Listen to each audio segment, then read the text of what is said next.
Hello dear student, good morning. आपका स्वागत है द इलेक्ट्रोटेक्निकल एकेडमी के डेली बेसिस क्लासेस में। तो आज आपकी केमिस्ट्री से रिलेटिव सेकंड क्लास है।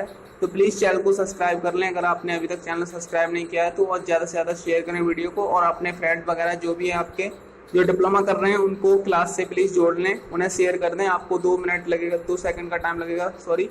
तो आप उसको शेयर कर दें वीडियो को ज़्यादा से ज़्यादा, और अपने फ्रेंड्स जो भी हैं उनको जोड़ लें। तो फ्रेंड्स, आपकी केमिस्ट्री की क्लास होने वाली है, जैसा कि मैंने आपको कल भी बताया था। जो केमिस्ट्री की क्लास है, जो आपकी कॉमन क्लास है फर्स्ट सेमेस्टर की, जो आपकी किसी भी ब्रांच में अगर आपके फ्रेंड वगैरह जो भी हैं, इलेक्ट्रिकल, मैकेनिकल, कंप्यूटर साइंस वगैरह जिस भी ब्रांच में पढ़ते हो, उन सब के लिए कॉमन क्लासेस है। तो केमिस्ट्री की क्लासेस है फ्रेंड्स। तो हमने कल आपको पढ़ाया था, जैसे कि आपको कल मैटर के बारे में पढ़ाया था, द्रव्य के बारे में। तो उससे रिलेटिव मैंने आपको बताया था कि द्रव्य जो होता है हमारा, वो 3 पार्ट होते हैं उसके, लेकिन जो है वो 2 नए पार्ट्स भी हैं उसके, यानी कि द्रव्य जो हमारा अब 5 प्रकार का होता है। कहीं अगर आपको ऑब्जेक्ट, इसमें ऑब्जेक्ट टाइप क्वेश्चन आता है आपका डिप्लोमा में, अथवा किसी भी कोई भी एग्जाम होता है आपका, वहाँ पे अगर पूछ लिया जाता है कि हमारे जो पदार्थ होते हैं वो कितने प्रकार का होता है, तो आपको बेसिकली 5 टाइप्स पे आपको टिक करना होगा, यानी कि आपको 5 प्रकार उसमें बताने होंगे अगर उसमें दिया हुआ है तो। क्योंकि अगर दिया हुआ है तो 5 प्रकार ही उसमें सही होगा। तो मैंने आपको बताया था द्रव्य हमारा 5 प्रकार का होता है। तो आज उसकी हम प्लाज्मा और बॉस-आइंस्टीन की कंडेंसेंट के बारे में बात करते हैं। तो डियर स्टूडेंट्स, हमारा जो प्लाज्मा होता है यह अत्यधिक ऊर्जा वाले और अधिक उत्तेजित कणों से बना होता है, और इस अवस्था में कण आयनीकृत गैस के रूप में होते हैं। फ्लोरोसेंट ट्यूब और नियॉन वॉल्व में प्लाज्मा होता है। यानी कि स्टूडेंट्स, जो हमारी इलेक्ट्रिक प्रवाह होता है, यानी कि वैद्युत प्रवाहित होने पर इनके अंदर उपस्थित गैस आयनीकृत हो जाती है, जिसके कारण वॉल्व या ट्यूब में चमकीला प्लाज्मा बनता है। उच्च तापमान के कारण तारों में भी प्लाज्मा बनता है, जिसके कारण इनमें चमक होती है। तो फ्रेंड्स, आपको अब समझ आ रहा होगा, जैसे कि अभी प्लाज्मा जो है हमारा कोरोना वायरस में भी प्लाज्मा का बेसिकली काफ़ी इंपॉर्टेंट बना हुआ है, इसमें यूज किया जा रहा है प्लाज्मा का। क्योंकि ह्यूमन बॉडी जो होती है, उस जिसको कोरोना होता है वो ठीक हो जाता है, तो उसका प्लाज्मा डोनेट किया जाता है। फिर वो डोनेट प्लाज्मा से दूसरे जो पेशेंट होता है उसका इलाज किया जा रहा है। तो दिल्ली गवर्नमेंट ने इसके लिए एक प्लाज्मा बैंक भी खोली हुई है दिल्ली में। तो आपको अब इसके बारे में पता चल गया होगा। ये हमारा 4th मैटर है। तो फ्रेंड्स, अब हमारा जो 5th मैटर है वो है हमारा बॉस-आइंस्टीन कंडेंस्ड। तो इसके बारे में बात करते हैं। तो आपको यहाँ पे स्लाइड में ये नोट्स दिख रहा होगा, प्लीज़ कॉपी पेंसिल लेके बैठें और इसको नोट्स करते रहें। तो ये काफ़ी इंपॉर्टेंट सेशन होने वाला है आपके लिए। तो प्लीज़ चैनल को सब्सक्राइब कर लें और वीडियो को शेयर करें। तो फ्रेंड्स, जो हमारा बॉस-आइंस्टीन कंडेंसेंट जो होता है वो इस प्रकार है कि इस अवस्था में क्या होता है कि इस अवस्था का नाम वैज्ञानिक सत्येंद्र नाथ बॉस, आप जानते होंगे इनको, ये इंडियन साइंटिस्ट थे, यानी कि इन्होंने अल्बर्ट आइंस्टीन के नाम पर रखा गया।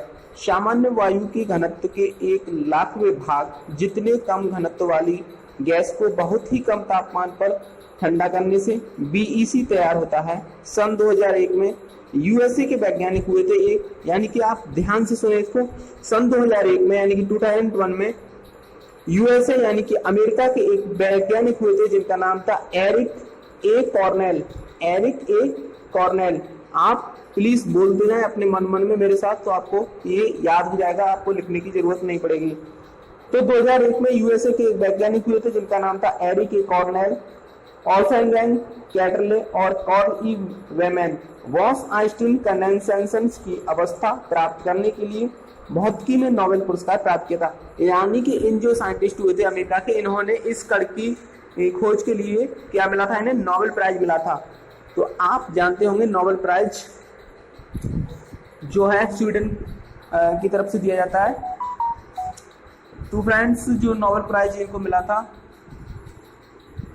अब नेक्स्ट हम बात करते हैं यहाँ पे जो हमारा मैटर होता है, यानी कि enter conversion of states of matter, यानी कि हम बात करते हैं यहाँ पे द्रव्य की अवस्थाओं का अंतः परिवर्तन।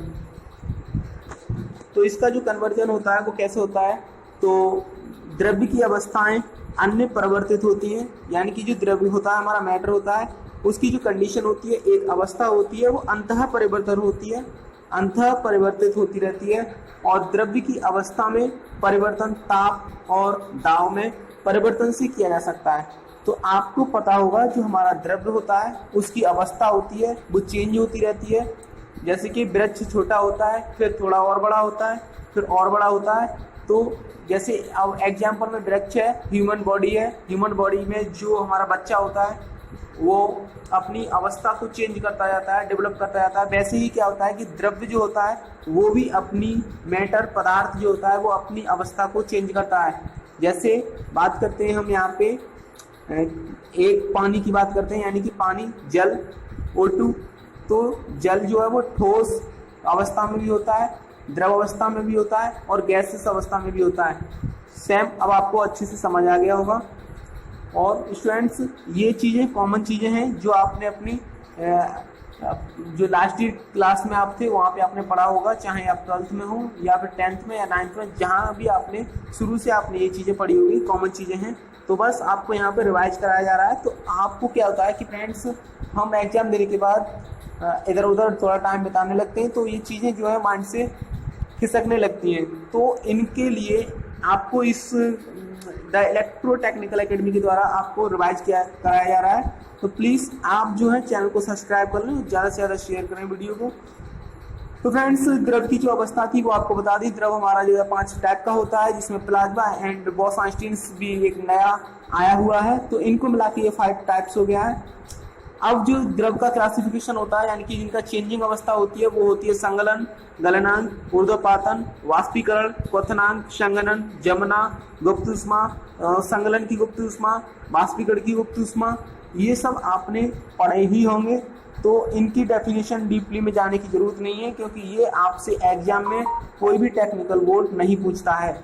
आपको कोई भी वर्ड नहीं पूछेगा, ओनली आपसे पूछा जाएगा कि हमारा जो कपूर होता है वो डायरेक्टली द्रव अवस्था या ठोस अवस्था से गैसियस अवस्था में कैसे चेंज होता है। तो ये आपको उसमें पूछा जाएगा ऑब्जेक्टिव टाइप क्वेश्चन, जो आपको बाद में, यानी कि जब आपकी ये कोर्स कंप्लीट हो जाएगा उसके बाद आपको ऑब्जेक्टिव टाइप क्वेश्चन कराए जाएंगे, खास करके बीटी के लिए। तो आप उस टाइम पे इनको रिवाइज कर सकते हैं, और अदरवाइज आपके पास कोर्स की किताबें वगैरह होंगी, आप वहाँ से भी इनको पढ़ सकते हैं। तो इतने डीपली इसमें जाने की ज़रूरत नहीं है, ओनली हम थोड़ा बहुत देख ले रहे हैं, जिससे कि हमारा जो बेस है मजबूत हो जाएगा और हम जो है अपनी मेन ब्रांच पर फोकस करेंगे।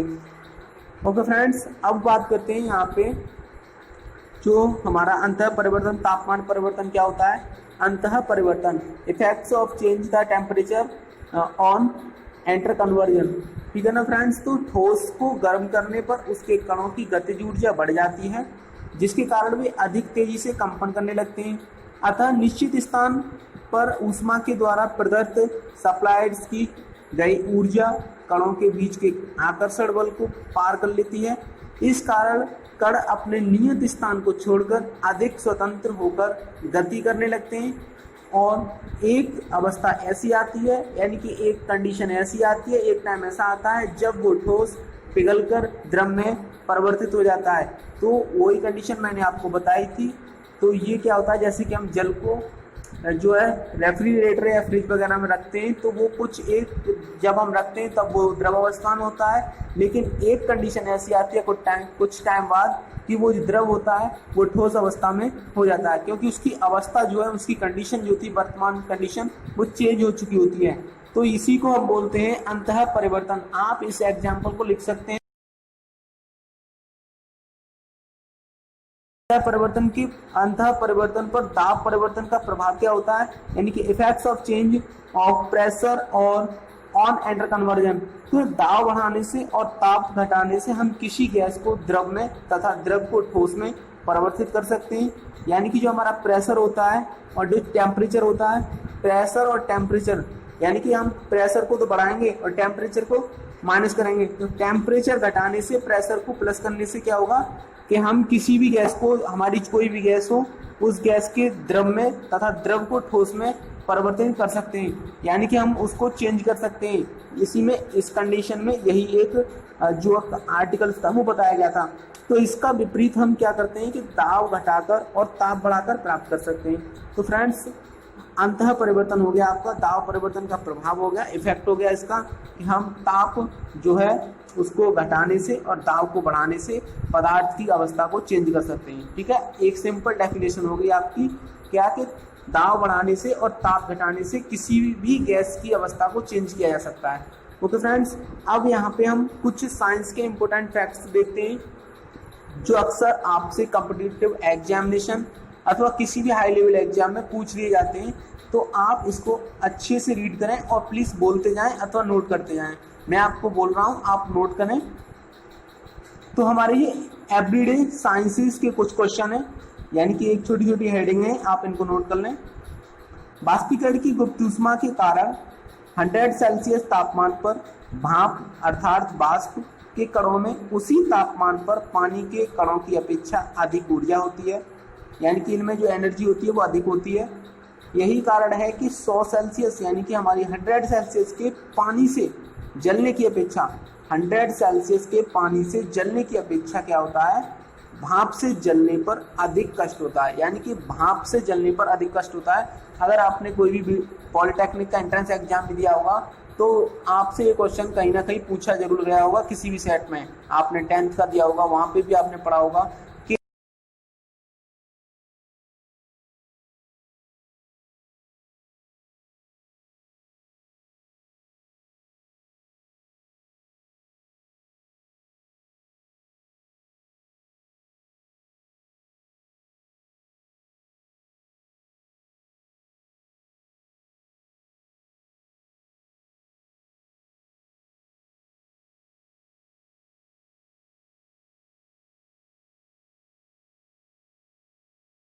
तो मैं एक एग्जांपल देता हूं कि अगर आप कोई गर्म चीज यानी कि चाय या फिर दूध वगैरह कोई भी आप पीते हैं तो उसके ऊपर जब भी हाथ रखेंगे तो जो भाप होती है उससे आपको 1 मिनट भी आप हाथ नहीं रख सकते हैं, आपका हाथ जो है वो जलने लगेगा।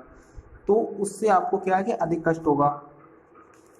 अभी सेकंड कंडक्ट है हमारा कि ऊंचाई पर वायुमंडलीय दाब सामान्य से कम होता है, अतः कम ताप पर द्रव का वाष्प दाब वायुमंडलीय दाब के बराबर हो जाता है, अर्थात जल 100 सेल्सियस से कम ताप पर ही उबलने लगता है। यही कारण है कि ऊंचाई पर खास खाना पकाने से क्या होता है कि अधिक समय लगता है। इसमें ये कह रहा है कि ऊंचाई से जो हमारा ऊंचाई पर हम खाना पकाते हैं उसमें अधिक टाइम लगता है, तो उसका सिंपल सा कारण यही है 100 सेल्सियस से कम तापमान पर ही उबलने लगता है, अर्थात जल से जो है वो 100 सेल्सियस से कम तापमान पर ही उबलने लगता है। यही कारण है कि ऊंचाई पर जो हम खाना पकाते हैं उसमें अधिक समय लग जाता है। तीसरा फैक्ट है हमारा प्रेशर कुकर के अंदर दाब उच्च होता है, अतः जल के 100 सेल्सियस से अधिक ताप पर उबलना, इस प्रकार प्रेशर कुकर में खाना कम समय में पक जाता है। फोर्थ कंटेक्ट है हमारा अशुद्धियों की उपस्थिति में क्वथनांक बढ़ जाता है जबकि हिमांक जो है घट जाता है। तो ये कुछ एवरीडे साइंस के फैक्ट हैं। तो आपको स्क्रीन पे ये दिख रहा होगा, तो आप इसको स्क्रीनशॉट ले लें और अच्छे से इसको रीड करें। 1-2 बार आप इसको रिपीट करेंगे तो आपको याद हो जाएगा। Okay dear students, please session को ज़्यादा से ज़्यादा शेयर करें, लाइक करें। और फ्रेंड्स, आपने अभी तक अगर चैनल सब्सक्राइब नहीं किया है तो प्लीज़ चैनल को सब्सक्राइब कर लें। आपकी पूरी यहाँ पे हेल्प की जाएगी और पूरा आपका सिलेबस जो है वो कंप्लीट कराया जाएगा यहाँ पे मेरे द्वारा केमिस्ट्री का, तो आप इसकी टेंशन ना लें। तो फ्रेंड्स, ये आपकी एवरीडे साइंस के कुछ इम्पोर्टेंट फैक्ट्स थे। तो इसमें एक और रह गया है अभी, यह हमारा ठोस यानी कि CO2 को उच्च दाब पर संग्रहित किया जाता है। 1 वायुमंडलीय दाब पर यह ठोस अवस्था में सीधे द्रव अवस्था में आए बिना गैस में चेंज हो जाता है। यही कारण है कि ठोस CO2 को शुष्क बर्फ कहा जाता है। तो आपसे इम्पोर्टेंट जो है ऑब्जेक्टिव टाइप में पूछ लिया जाता है कि ठोस यानी कि शुष्क बर्फ क्या होता है। CO2 को हम शुष्क बर्फ कहते हैं। तो ये आपका एक आंसर हो जाएगा वहां पे, अगर आपसे पूछा जाता है कि ठोस शुष्क बर्फ क्या है, तो CO2 जो है वो ठोस शुष्क बर्फ होती है। अब यहाँ पे आता है हमारा द्रव का रासायनिक वर्गीकरण, ठीक है ना, यानी कि केमिकल्स क्लासिफिकेशन ऑफ मैटर। रासायनिक प्रकृति के आधार पर द्रव को इस प्रकार वर्गीकृत किया जा सकता है, जैसे कि द्रव्य होता है हमारा, शुद्ध पदार्थ, मिश्रण, तत्व, यौगिक। प्लीज फ्रेंड्स अच्छे से मन लगाकर पूरा वीडियो देखें। अगर आप वीडियो को बीच में छोड़ देंगे तो आपको कोई मज़ेदारी नहीं आएगी, क्योंकि फ्रेंड्स क्या होता है कि आप थोड़ा बहुत वीडियो देख लेंगे तो उसके बाद आपको कुछ भी पढ़ना नहीं पड़ेगा। अगर आप अच्छे से देखते हैं तो आपको कुछ तो समझ में आएगा। ओनली आपको रटना नहीं है, सिर्फ आपको सुनना है, तो आप अच्छे से सुन सकते हैं। बाकी आपके पास किताबें होंगी, आप वहाँ से भी पढ़ सकते हैं।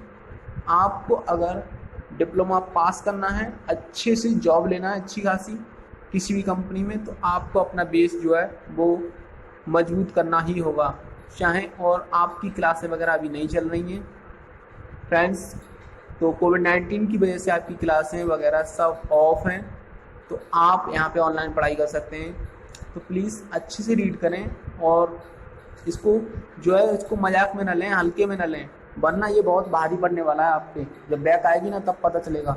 इसीलिए फ्रेंड्स प्लीज़ मैं आपसे बार बार यही कहूँगा, प्लीज़ चैनल को सब्सक्राइब कर लें और वीडियो को जो है ज़्यादा से ज़्यादा लाइक करें और शेयर करें फ्रेंड्स।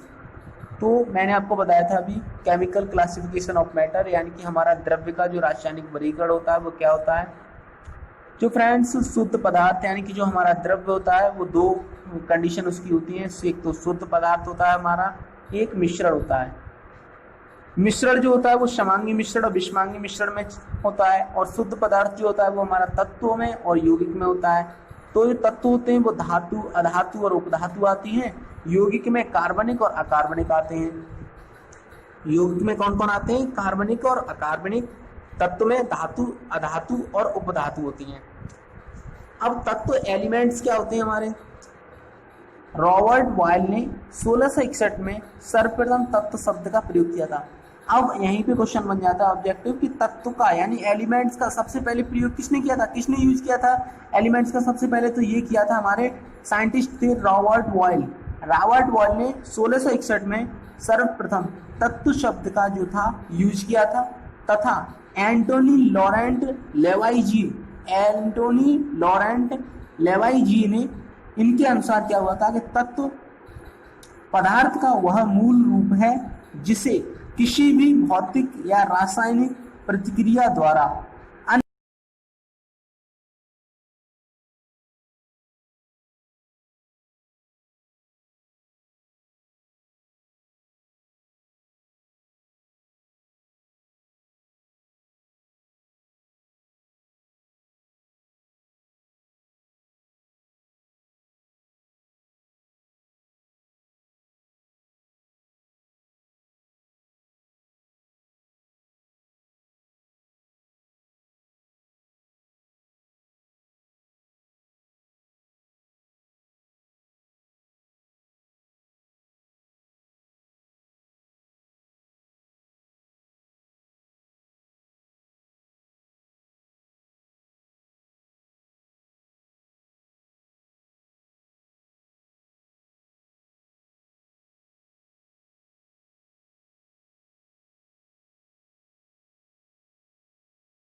आपको ये तो पता ही होगा कि वर्तमान में यानी प्रेजेंट टाइम में 118 तत्वों की खोज जो है वो हो चुकी है। इनमें से 98 तत्व प्राकृतिक में पाए जाते हैं, जबकि शेष तत्व कृत्रिम रूप से संश्लेषित किए गए हैं। अब फ्रेंड्स आप मुझे बता सकते हैं सबसे लास्ट में किस तत्व की खोज की गई थी? तो आप प्लीज़ कमेंट बॉक्स में बताएं कि सबसे लास्ट में किस तत्व की खोज की गई थी। वो गैस थी या फिर कोई धातु, अधातु, जो भी थी आप कमेंट बॉक्स में बताना ना भूलें।